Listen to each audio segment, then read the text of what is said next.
চাঁদপুর শহরের বড় স্টেশন এলাকায় রেলের জায়গা দখল করে গড়ে তোলা হয় বাড়িঘর, দোকানপাট সহ শত শত স্থাপনা।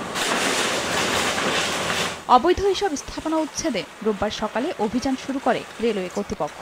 এ সময় এক্সকাভেটর দিয়ে একে একে ভেঙে দেওয়া হয় ২ শতাধিক স্থাপনা। আমাদের হাজার হাজার টাকার লাখ লাখ টাকার মাল আমি এখন বুঝতে পারতেছি না। আমার মাল চলে গেছে, লুটপাটের মতো হয়ে গেছে।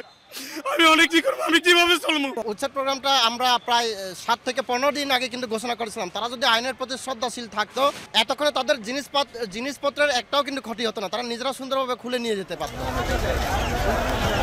এদিকে সাভারে মহাসড়ক দখল করে গড়ে ওঠা অবৈধ স্থাপনা উচ্ছেদে হেমায়েতপুর এলাকায় ঢাকা আরিচা মহাসড়কের পাশে অভিযান চালায় প্রশাসন। ৩ জন নির্বাহী ম্যাজিস্ট্রেট, সেনাবাহিনী, সাভার থানা ও হাইওয়ে পুলিশের সদস্যদের উপস্থিতিতে বুলডোজার দিয়ে গুড়িয়ে দেওয়া হয় কয়েকশো স্থাপনা। ইতিপূর্বে আমরা কয়েকবার এই উচ্ছেদ অভিযান পরিচালনা করে আসছিলাম। আপনাদের মাধ্যমে সাভারবাসীকে এবং অবৈধ যারা ফুটপাতে ব্যবসা করেন তাদের একটা মেসেজ দিতে চাই, আপনারা কেউ ফুটপাতে ব্যবসা করবেন না, বৈধ জায়গায় ব্যবসা করেন। উপজেলা প্রশাসনের পক্ষ থেকে যে ধরনের সহযোগিতা লাগে আমরা আপনাদেরকে সহযোগিতা করব।